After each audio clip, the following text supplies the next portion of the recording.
안녕하세요. 오늘도 사연살롱을 찾아주셔서 감사합니다. 저는 얼마 전 첫 아이를 임신한 예비 엄마예요. 남편도 저도 아이를 좋아해서 결혼하고 1년 뒤부터 열심히 몸 관리를 하며 임신 준비를 했어요. 그런 노력에도 불구하고 연이어 3번이나 실패를 해서 속상했었는데 드디어 임신이 되었지 뭐예요. 남편은 절대 안정이 필요하다며 육아휴직을 신청하라고 했어요. 말이 쉽지 직장생활 하면서 구미에 맞게 육아휴직 쓰는 게 어디 쉽나요? 덜컥 휴직 신청했다가 그대로 경력 단절이 되어버릴 수도 있으니까요. 하지만 저는 그럴 걱정은 없었어요. 저희 회사가 직원 복지에 아낌없는 지원을 해주기도 하고 사장님이 제 시아버님이기 때문이죠. 그렇다고 저만 특별 대우를 받는 건 아니에요. 아버님께서는 저뿐 아니라 아이를 키우거나 임신 중인 직원들에게 똑같은 복지를 제공하고 계시거든요. 그래서 다른 회사들처럼 눈치 안 보고 육아휴직을 쓸 수 있어요. 회사 사람들 중에는 제가 사장님 며느리라는 걸 모르는 사람이 없어요. 제 결혼식에 참석했던 회사 동료들이 식장에서 저희 시아버님을 봐버린 탓이었죠. 처음에는 이게 부담스러워서 이직을 할까 고민을 많이 했어요. 아무래도 동료들이 저를 예전처럼 대하기 힘들 테니까요. 그렇다고 쉽게 그만둘 수도 없었어요. 이 회사는 제가 대학을 졸업하고 처음 가진 직장이었고 제 사회생활이 시작된 곳이니까요. 병아리 신입사원 때부터 울고 웃으면서 일 배우고 보람을 느낀 회사거든요. 그런 제 마음을 아셨는지 아버님께서는 제가 원하는 대로 하라고 하셨고 저는 끝내 계속 일을 하겠다고 했어요. 다음날 아버님은 전 직원에게 편지를 담은 초콜릿을 돌리셨어요. 편지에는 다음과 같은 내용이 담겨 있었어요. 당신은 지금껏 직원들 가족처럼 생각했기에 제가 직원에서 며느리가 되었다고 해도 이전과 달라진 것은 없다고요. 그러니 전처럼 동료로서 칭찬과 질책을 통해 동료애를 나눠달라고요. 아버님의 그런 정성 덕분에 저는 오히려 동료들과의 관계도 돈독해졌고 지금까지 직장 생활을 잘 해왔어요. 그러다 임신을 하게 되어서 지금은 잠시 휴직을 하게 되었어요. 아버님께서는 첫 손주를 보실 생각에 저보다 더 들뜨셔서 벌써부터 아기용품을 사서 보내고 계세요.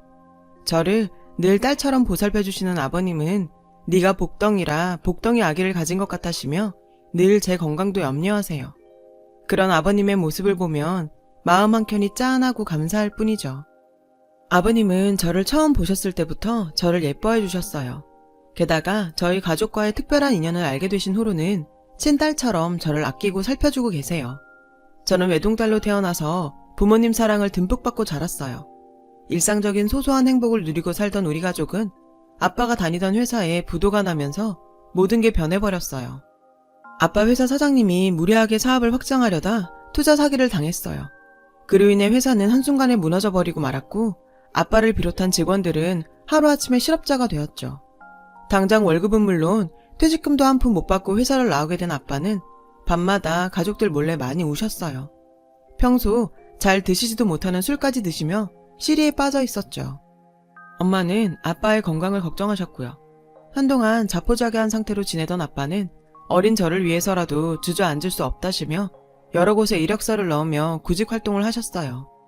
하지만 그런 노력에도 불구하고 아빠는 일자리를 얻지 못했어요. 결국 엄마는 생활비를 벌기 위해 식당 일을 시작하셨고 우리는 방 한 칸짜리 반지하로 이사를 하게 되었어요. 반지하로 들어가던 날 그제야 정말 우리 집이 가난해졌다는 걸 실감할 수 있었어요. 눈물이 날 것 같았지만 부모님이 마음 아파하실까봐 애써 참아야 했죠. 상에 올라오는 반찬 가짓수도 급격히 줄었고 엄마는 늘 가계부를 쓰시며 한숨을 지으셨어요. 아빠는 일자리를 구하는 동시에 일용직 노동을 시작하셨어요. 구직만 바라보며 손가락 빨고 살 수는 없었으니까요. 특별한 기술이 없었던 아빠는 새벽부터 공사장에서 벽돌을 나르며 막노동을 하셨어요. 저녁이 돼서야 집에 돌아온 아빠는 늘 먼지투성이었어요.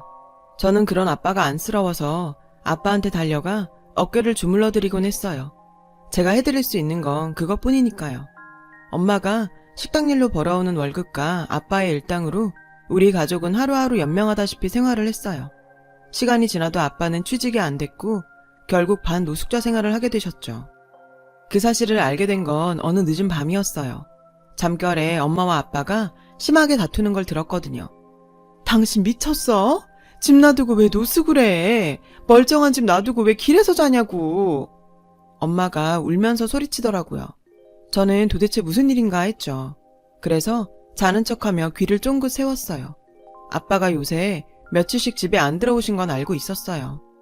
엄마와 저는 그게 단지 공사장 일이 바쁘셔서 직원 숙소에서 주무시는 걸로 알고 있었거든요.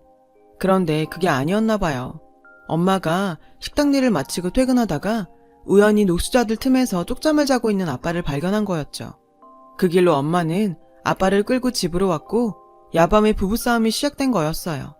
엄마는 급기야 울음을 터뜨리셨어요.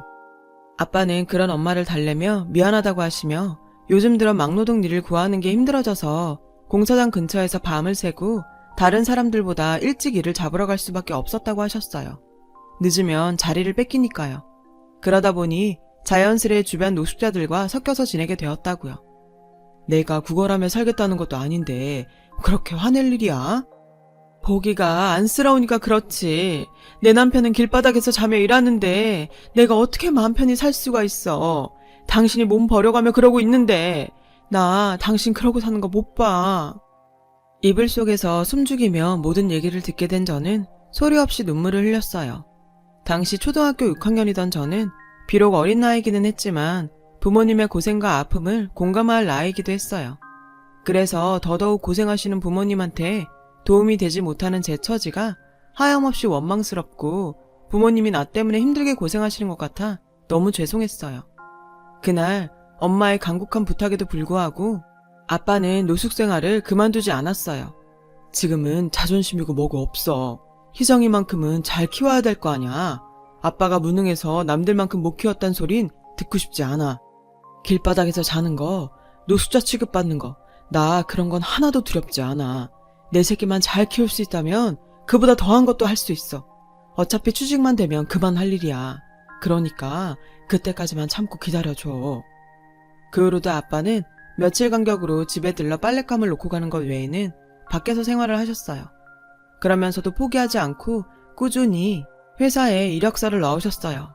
아빠가 노숙을 그만두게 된 건 제가 중학교 2학년에 올라가던 때였어요. 아빠가 마침내 새로운 회사에 취직을 하게 되었거든요. 비록 규모는 작은 중소기업이었지만 아빠는 다시 직장인으로 돌아가게 되었어요. 무엇보다 아빠가 더 이상 힘든 육체노동을 하지 않아도 된다는 게 기뻤어요. 막노동을 하신 몇 년 동안 아빠는 허리와 어깨 통증을 달고 사셨거든요.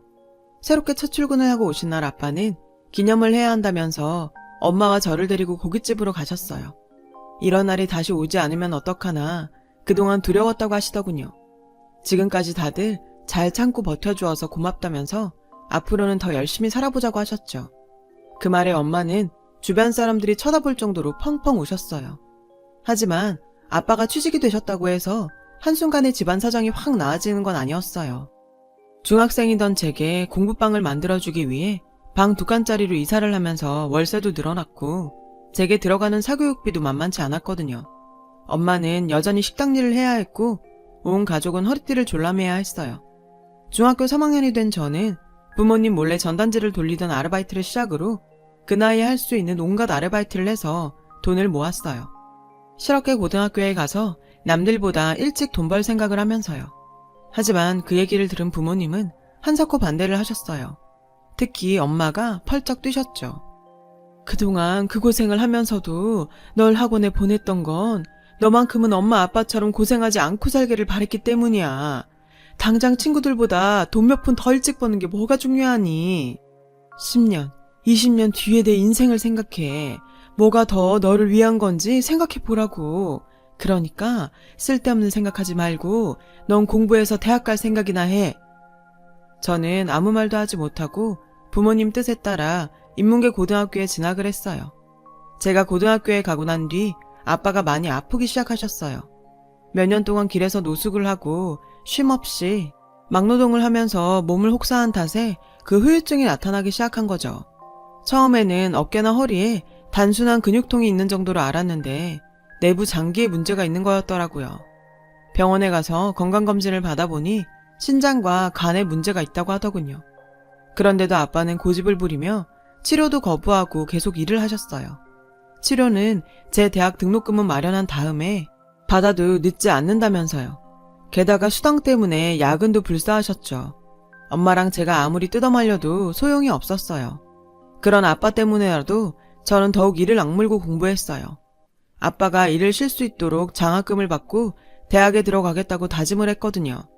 남들 놀 때도 밤새워가며 열심히 공부한 끝에 저는 꽤 이름 있는 대학에 장학금을 받고 합격할 수 있었어요. 그렇게 대학생이 된 저는 장학금과 아르바이트로 번 돈으로 학비를 충당할 수 있었죠. 당시 제 머릿속은 하루빨리 취직을 해서 돈을 벌 생각으로 가득했어요. 그래야 아빠한테 회사 그만두고 쉬시라고 할 수 있으니까요. 그런데 하필 제가 회사에 취직을 하고 첫 출근을 하던 날 아빠가 쓰러지고 만 거예요. 첫 출근이라 잔뜩 긴장한 상태로 사수의 지시에 따라 업무 파악에 나섰는데 하필 그때 엄마한테 전화가 왔더라고요. 엄마는 아빠가 쓰러지셨다며 울먹이셨어요. 저는 곧장 병원으로 달려갔어요. 머릿속이 온통 하얗게 돼버린 채로요. 사실 놀라운 일은 아니었어요. 아빠 몸이 정상이 아니라는 건 엄마도 저도 잘 알고 있었으니까요. 왜 더 강하게 아빠를 말리지 못했을까 후회가 됐어요. 병원에서는 아빠 신장이 많이 안 좋다며 당장 입원해서 상태를 지켜보고 수술 여부를 결정해야 한다고 말했어요. 아빠가 입원을 하자 엄마는 식당 일을 마치면 곧장 병원으로 가셔서 아빠 곁을 지키셨어요. 다음날 아침에 병상을 지키시다 출근을 하곤 하셨죠. 물론 중간에 저랑 교대를 하기도 했지만 저보다는 엄마가 많이 고생을 하셨어요. 그렇게 아빠의 병간호를 하며 정신없이 보내던 와중에 한 남자가 나타났어요. 바로 지금의 제 남편이죠. 남편은 아버님 회사에서 평사원으로 경험을 쌓고 있던 상태였어요. 남편이 사장 아들인 건 알고 있었어요. 이미 남편에 대한 소문은 회사에 퍼져 있었거든요. 남편과 저는 팀원으로 함께 프로젝트를 진행했어요. 남편은 그때부터 제게 호감을 보이며 적극적으로 대시했어요. 하지만 제게 연애는 사치였기에 외면해야 했어요. 그런데도 남편은 끊임없이 구애를 해왔어요. 하는 수 없이 저는 제 가정사까지 얘기할 수밖에 없었죠. 저는 지금 연애할 상황이 못 돼요. 우리 아빠부터 살려야 돼요. 우리 아빠 저 공부시키느라고 몸이 부서져라 일하셨거든요. 그 바람에 지금은 병원에 누워 계세요. 제가 지금 누구를 만나고 할 상황이 못 된단 말이에요. 무슨 사정이 있을 거라고 생각했어요. 그렇게 열심히 일하는 직원은 본 적이 없으니까요. 어떤 상황이든 서로 의지하면 더 힘이 되잖아요. 같이 이겨내요, 우리. 남편의 진심 어린 구애에 결국 저는 그 마음을 받아들이기로 했어요. 남편과의 연애는 그렇게 시작되었어요. 남편은 늘 자신이 데이트 비용을 부담하려고 했어요. 그럴 때마다 미안하기도 하고 한편으론 고맙기도 했죠. 그래서 종종 돈을 모아 선물을 하기도 했는데 사실 그래봐야 소박하고 초라한 것들 뿐이었죠. 그런데도 남편은 그런 선물에 감동하며 기뻐해 주었어요. 혹여 제가 상처받지 않도록 배려하는 남편의 그런 모습에 늘 고마웠죠. 한 번은 이런 일도 있었어요. 남편이 저 몰래 저희 부모님을 찾아가 인사를 드리고는 몰래 밀린 병원비를 냈더라고요. 나중에 그 사실을 안 저는 그딴 동정 필요 없다고 소리를 치며 화를 냈어요. 남편은 차분한 목소리로 그러더군요. 잠깐 만나고 헤어질 사이였다면 나도 모른 척 했을 거야. 하지만 난 너랑 미래를 함께 할 생각이고 그러니까 내 부모님 일은 내일이기도 해. 그날 이후 남편은 기다렸다는 듯이 제게 결혼 얘기를 자주 꺼냈어요. 알고 보니 병원비를 대신 내주던 그때 이미 저희 부모님을 만나 뵙고 저와 결혼하고 싶다는 얘기를 했다더군요. 남편은 얼마 뒤 아버님 회사를 나갔어요. 그리고는 자신의 능력으로 다른 기업에 입사했어요. 업계에서 꽤 알아주는 곳이어서 연봉도 높고 직원 복지도 좋은 곳이었죠. 그 회사로 이직을 하자마자 남편은 제게 청혼을 했어요. 저는 아빠 때문에 망설여지기는 했지만 그래도 경제력이 어느 정도 갖춰졌다고 생각해 승낙했어요. 솔직히 남편을 놓치기 싫었거든요. 남편은 이미 저희 부모님을 뵙고 인사를 드린 뒤라 상견례 전에 먼저 예비시댁에 인사를 갔어요. 제 입장에선 사장님 부부를 뵙는 거였죠. 지금껏 그렇게 긴장한 건 처음이었어요. 사장님 부부는 저를 반겨주셨어요. 말씀 한마디 한마디가 따뜻하더라고요. 남편의 선한 마음씨가 어디서 나온 건지 한 번에 알 수 있었죠. 남편이 미리 저희 집 사정을 말씀드린 것 같았어요. 어머님께서 첫 만남에 제게 이제 그만 걱정은 내려놓고 남편 사랑받으며 편히 살라고 하시더라고요. 충분히 행복할 자격이 있다면서요. 예비 시어머니의 말씀에 저는 뭉클해서 하마터면 눈물이 날 뻔했지 뭐예요. 내가 무슨 복으로 이런 분들을 시부모로 만나게 되었나 싶었어요. 그렇게 인사를 드리고 상견례 날짜를 잡았어요. 아빠 몸 상태를 고려해서 상견례장은 병원 근처 한식당으로 잡았어요. 다행히 아빠는 병원에 몇 시간 외출 허가를 받고 나올 수 있었어요. 남편과 시부모님은 먼저 도착해 있었고 저랑 엄마는 아빠를 휠체어에 태우고 룸으로 들어갔어요. 시부모님께서 반갑게 맞아주셨어요. 엄마랑 어머님이 인사를 나누는 동안 저는 아버님 쪽으로 휠체어를 끌고 가 아빠와 아버님을 소개시켜 드렸어요. 그런데 저희 아빠를 본 아버님 얼굴이 갑자기 굳어버리지 뭐예요. 그 모습에 덩달아 저희 아빠도 표정이 굳으셨어요. 그런데 그 순간 갑자기 아버님께서 무릎을 꿇고는 저희 아빠 손을 잡았어요. 그리고는 소리내 펑펑 울기 시작했어요. 그 바람에 그 자리에 있던 모든 사람들은 당황할 수밖에 없었죠. 아버님은 한참을 우시더니 고개를 들고는 저희 아빠한테 그러시는 거예요. 형님, 저 기억 안 나요? 저 정수예요, 정수. 형님이 살아야 된다고 뺨까지 때려가며 살렸던 정수라고요. 그 말을 들으신 아빠는 잠시 생각을 하시더니 눈을 크게 뜨셨어요. 아니, 정말 정수야? 네가 정수 맞아? 그리고는 아버님을 끌어안고는 함께 울기 시작하셨어요. 손을 맞잡고 우시는 두 분을 보던 저희는 모두 당황했고 두 분을 진정시킨 후에야 사정을 들을 수 있었어요. 아빠와 아버님은 오래전 길바닥에서 만났던 사이라고 하셨어요. 아빠가 노숙자들 곁에서 자며 막노동을 하던 시절이었죠. 그때 아버님은 주식 투자에 실패한 뒤 제 남편과 어머님을 시골 처가로 보내곤 서울에 혼자 남아 계셨다고 했어요. 어머님한테는 일을 구한다고 거짓말을 하시곤 노숙자 생활을 하셨던 거죠.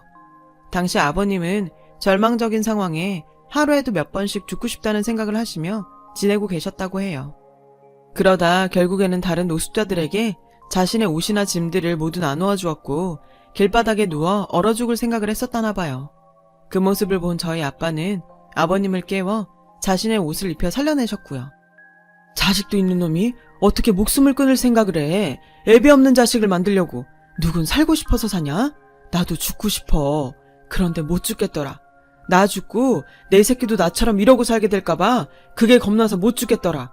그러니까 살아. 살아서 내 자식이 대학 가고 결혼해서 아들 딸 낳고 사는 것까지 다 지켜보고 그러고 죽어. 그때 가선 죽으래도 죽기 싫어질 테니까. 저희 아빠의 말에 아버님은 삶의 의지를 다지셨고 저희 아빠와 함께 막노동을 하시면서 돈을 모으셨더더군요. 그리고 몇 년 뒤 남편이 고등학교를 졸업할 무렵에 지금의 회사를 세우셔서 지금까지 회사를 키워오셨다고요. 형님 아니었으면 난 진작에 죽었소. 그런데 형님은 왜 이렇게 되신 겁니까? 왜 이렇게 아프시냐고요? 두 아버지의 이야기를 들은 가족들은 모두 눈물을 흘렸어요. 어려웠던 지난날이 떠올라 울었고 그 시절을 아버지란 이름으로 힘겹게 버텨야 했던 두 분이 가여워 울었어요. 한참을 울먹이던 어머님은 눈물을 닦으시며 이러셨어요. 사돈어른 감사합니다. 하마터면 우리 애 저 혼자 키울 뻔한 걸 사돈께서 막아주셨네요. 대신 우리 며느리는 제가 감사하는 마음으로 아끼며 보살피겠습니다. 그동안 고생 많으셨는데 이제 아무 걱정 마시고 병마와 싸워주세요. 병원비는 걱정 마시고요. 제 남편 살려주신 생명의 은인인데 저희가 그 정도는 해야 하지 않겠습니까? 그러니 꼭 쾌차하셔야 합니다. 그날 이후 아버님은 매일 저희 아빠가 입원해 있던 병원에 찾아오셨어요. 두 분은 도란도란 지난날의 얘기도 나누시고 가끔은 자식들 자랑도 하시면서 회포를 풀고는 하셨죠. 아빠는 그 후로도 두 번의 수술을 거친 뒤에야 많이 회복이 되셨어요. 그리고 지금은 통원 치료를 하고 계시죠. 저희 아빠와 아버님은 사돈이 아니라 형님 아우 하시면서 여전히 잘 지내고 계세요. 제가 임신을 하자 두 아버님은 손주 볼라를 손꼽아 기다리고 계세요. 고생 끝에 낙이 온다고 하죠. 끝이 보이지 않는 시련 속에서 허우적대며 살았던 저와 부모님은 요즘 들어 그 말을 뼈저리게 실감하고 있답니다. 지금까지 제 사연을 들어주셔서 감사합니다. 힘든 시기에 좋은 생각 많이 하시고 하루하루 행복하세요. 여러분, 사연 댓글에 응원과 현명한 조언 부탁드려요. 좋아요와 구독은 저에게 큰 힘이 됩니다. 오늘도 좋은 일 가득하세요.